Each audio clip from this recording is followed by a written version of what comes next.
Focus. Ideate. Innovate. Enable.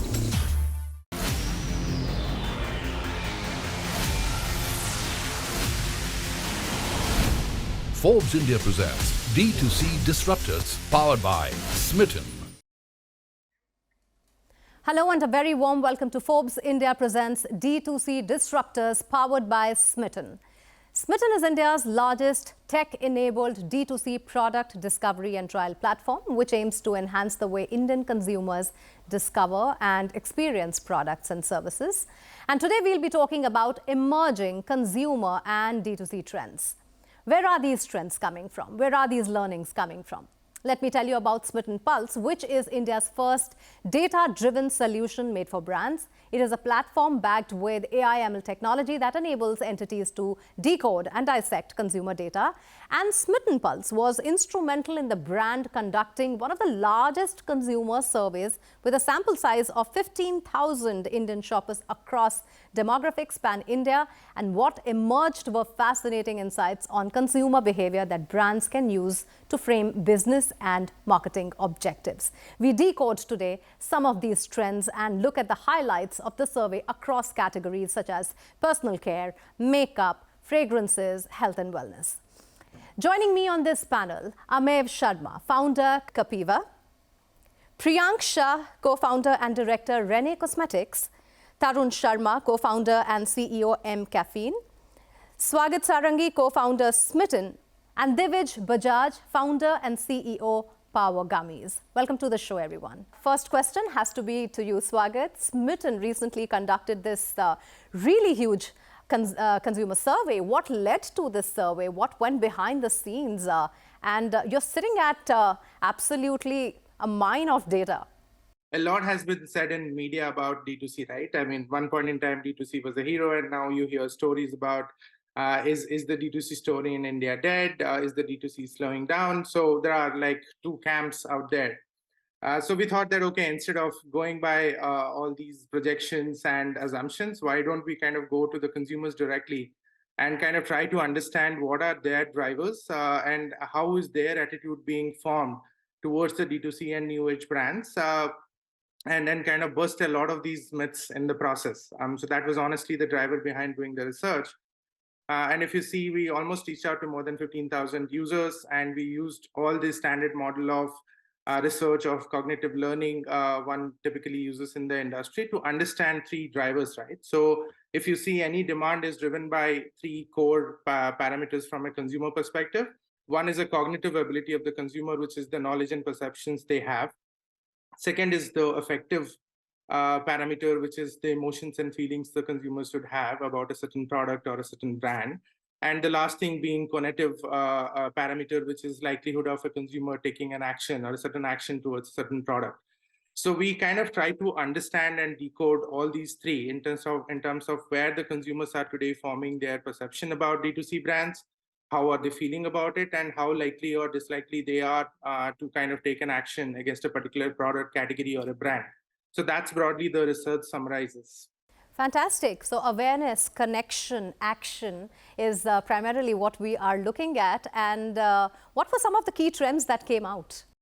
See, one of the kind of a overarching theme what we saw is the consumer purchase frequency is increasing across categories, right? Like if you see fragrance as a category, if a consumer earlier was buying about 6 fragrances in a year, that has suddenly doubled up in last 1.5 years, and it's almost about 12. And if you see, 44% of the online shoppers religiously buy 1 or 2 personal care product every single month. So if you see, there is basket expansion happening across categories, and that's a reality. And that's, again, I mean, a lot of disposable income being there in the country, the economy growing, a lot of macro factors also playing in there. But the consumers are also becoming more and more aware. The other interesting trend we saw, which is emerging again across categories, is the ingredient play. But it's not any ingredient. Consumers are looking for ingredients which is backed by science or solid data or research. And another interesting trend that kind of emerges because the usage of these products are going high, everyone is looking for safe for skin and body type of products. And that's almost consistent across all categories. Another interesting trend we saw where consumers are looking for products which just doesn't solve one particular concern or a kind of a particular area.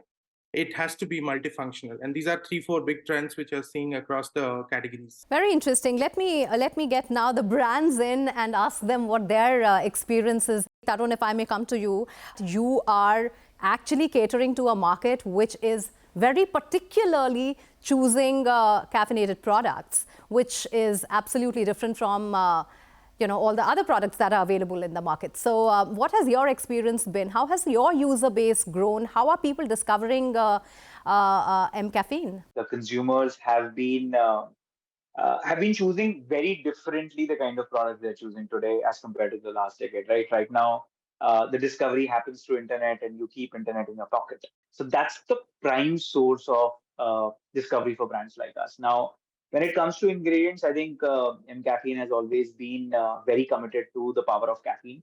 And caffeine is one of the oldest ingredient proposition one can get across the globe and not just in India, right? It's proven for great for hair and skin.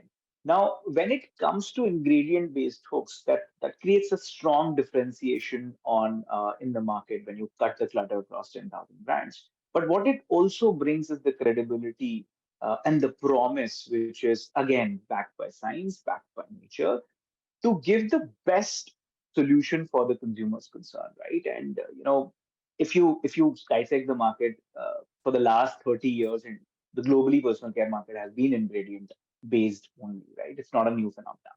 So we chose the ingredient route of caffeine, and caffeine for us is not just coffee. We have tea portfolio, we have choco portfolio. It contributes to more than 35% of the sales right now, and coffee is 65%.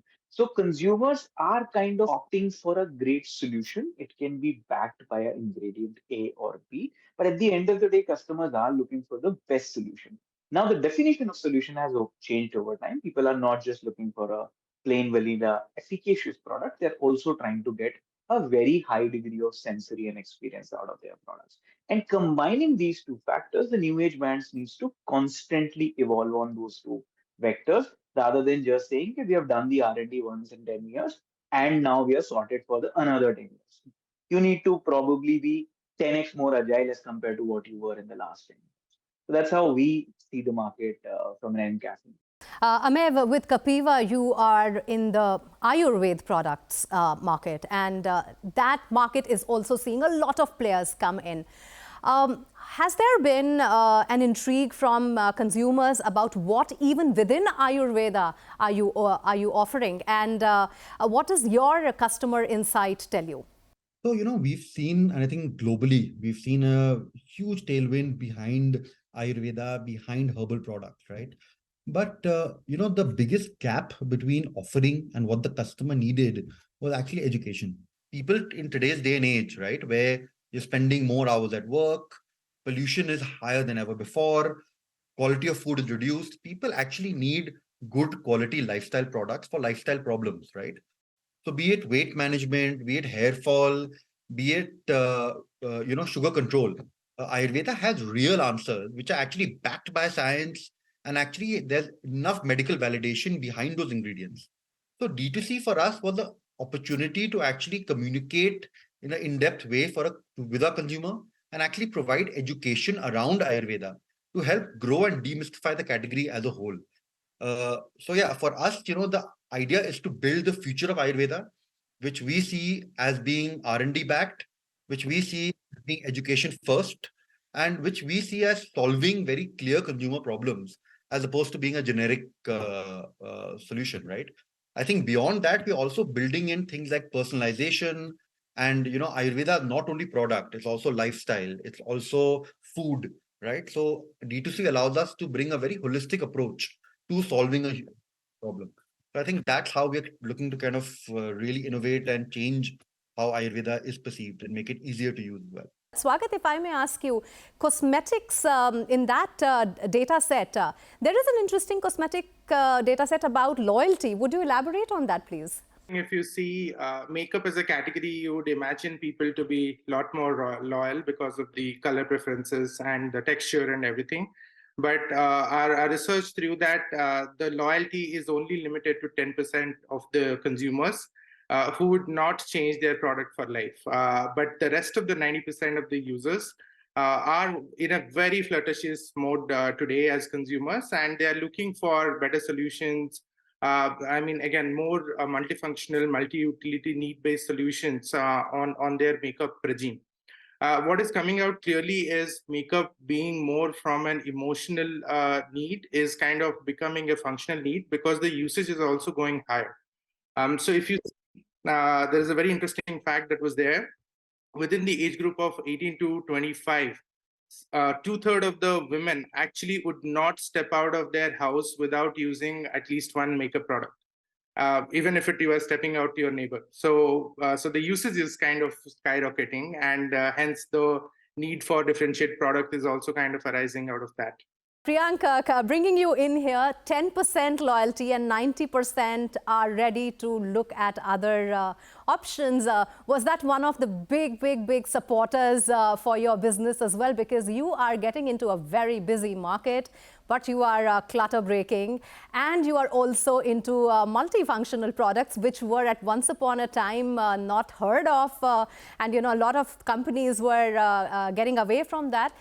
So tell us about your story. What has really been your own customer insight journey like? And yeah, kudos on breaking all those molds. Innovation is the key to success when we talk about cosmetics. Apart from all of this, we also see multifunctionality about how can you bring in different solutions into one product. If I talk about my Fab5, we've seen the data that every woman would have at least 4 or 5 lipstick in their bag. So why not do easy their task and have 5 shades in one lipstick kind of thing. So this is where we see that innovation is the key factor here. Offerings, if we talk about even offerings, you'll have to keep on bringing in new offerings. That's the motto of the brand as well. If we talk about makeup, people would want to try something or another which is new. Like said, it is very flirtatious kind of thing. So why not we only offer a lot of solutions rather than you stepping out of the kitty and going to some other brand. It is important to serve to all the consumers with whatever best products we have. So that's why we see that one is the tailored need. How can we understand, or maybe how can we tailor the overall need or customize the need of a consumer, and how can we provide the best of a possible solution? Even if you talk about face as a subcategory, lips as a subcategory, or eyes, we would try and provide multiple solutions which is custom for each and every consumers. Let me take a quick break here, but when we come back, let's talk about the service insights on how brands are using the data and building their new marketing strategies. So don't go away, stay tuned.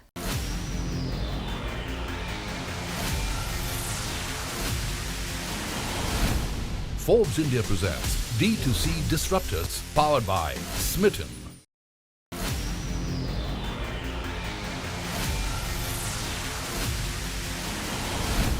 Forbes India presents D2C Disruptors, powered by Smytten. Welcome back. You're watching Forbes India presents D2C Disruptors, powered by Smytten, where we are looking at the data insights that came out of one of the largest consumer surveys conducted by Smytten Pulse. We spoke about consumer insights. Let's talk about how are these brands changing their game using data. Swagat, how are D2C brands leveraging on data analytics and other such tools? And how really dependent now is brand marketing and brand strategy on data? As they say, data is the new oil, right? So, of course, as a D2C brand, you have to mine a lot of data. And data today is almost instantaneous, right? So today you have a website, a consumer comes in, you just kind of look at your web analytics. The consumer actually tells you a lot more than any market research could ever tell you, because it's starting from what they're interacting with, what page, from one page to what are the other page they are hopping into, to where they are dropping out in the funnel. So everything today can be tracked online, almost real time, right? And that if you kind of are able to mine that data and kind of make sense out of it, you will kind of get a lot of insights from consumers anyway directly. But again, I mean, there are success stories on D2C websites kind of mining this data very successfully. And also what is happening today, we're seeing in the industry is there's a lot of transactional data where people are kind of getting lost in. Like for example, like CTR is one metrics, right? So everyone is like click-through rate. So they're basically like when I'm kind of showing an ad or when I'm showing a banner on my website, how many people are actually kind of clicking on it. But if you really see a click-through rate is nothing but a proxy of your how powerful is your communication is and how contextual your product and the overall content there is. And the CTR kind of gives you an immediate reflection of what needs to be fixed. So I believe a lot of things D2C brands today are fixing and can fix by mining this data. Where we see a bit of a gap is that when so much of data is being generated, making the connections and the correlations and kind of having a cohort level consumer insights is something where we haven't seen a lot of work happening. Like for example, if you have a CRM today, you can predict what is the repeat frequency, whether the consumer is going to buy in 7-day, 14-day or 20-day. But where you would also need really strong predictive models in terms of saying that within that 20 days, what the consumer is also more likely to buy.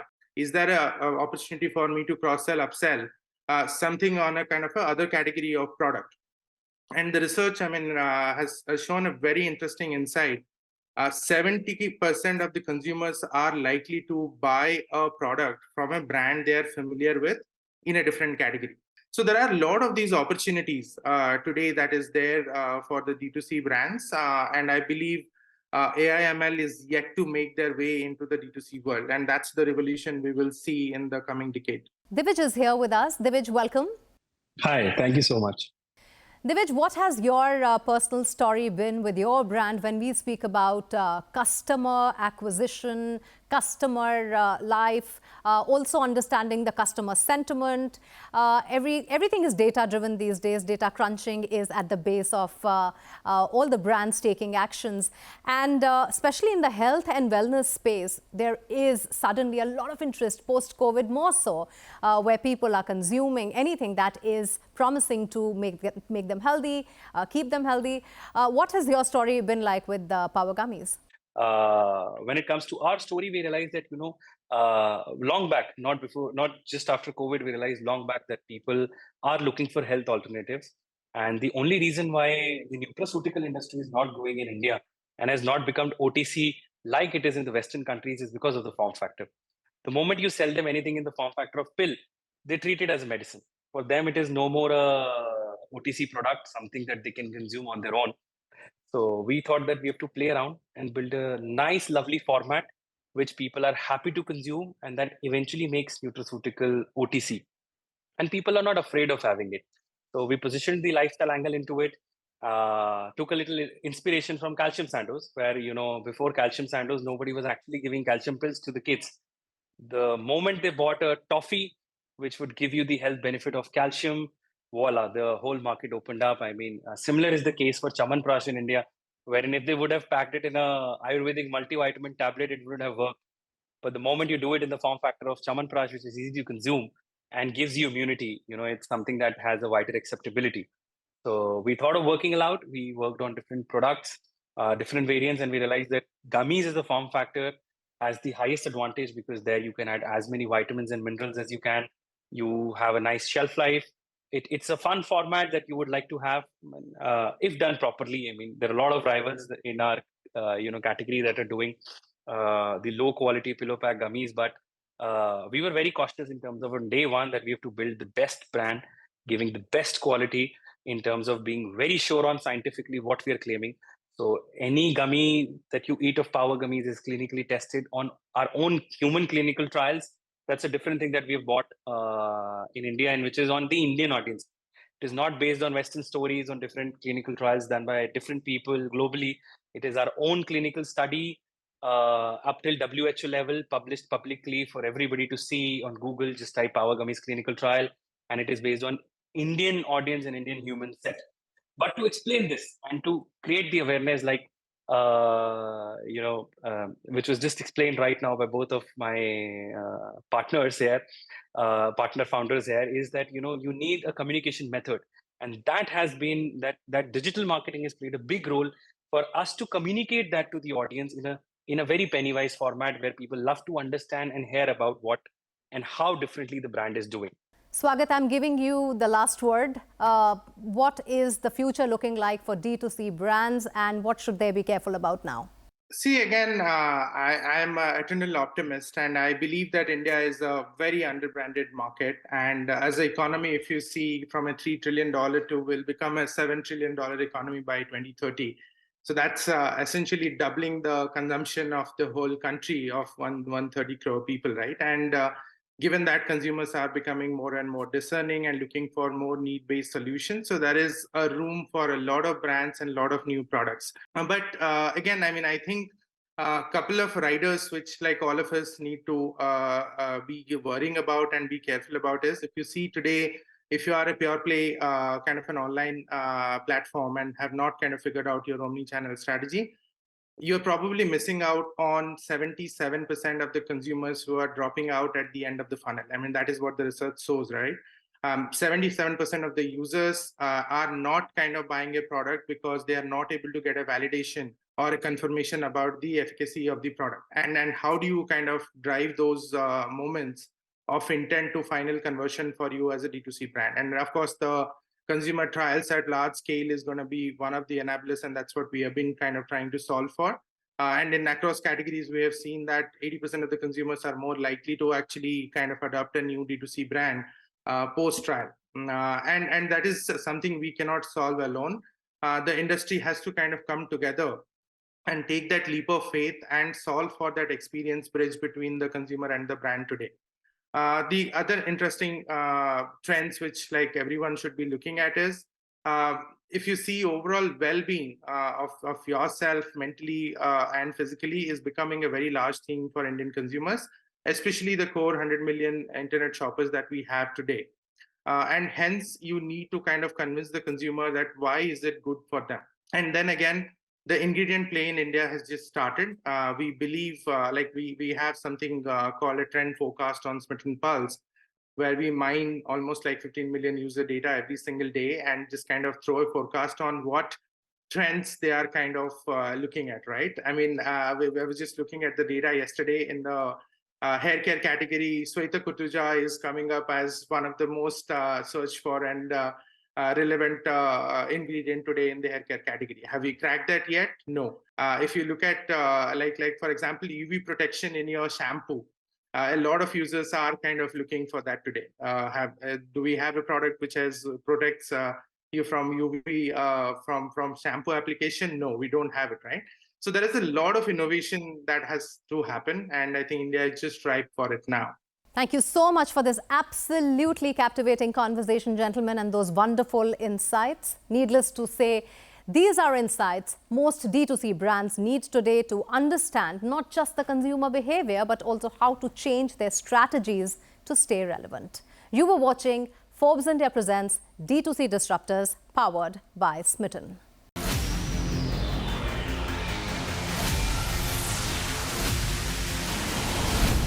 Forbes India presents D2C Disruptors, powered by Smytten.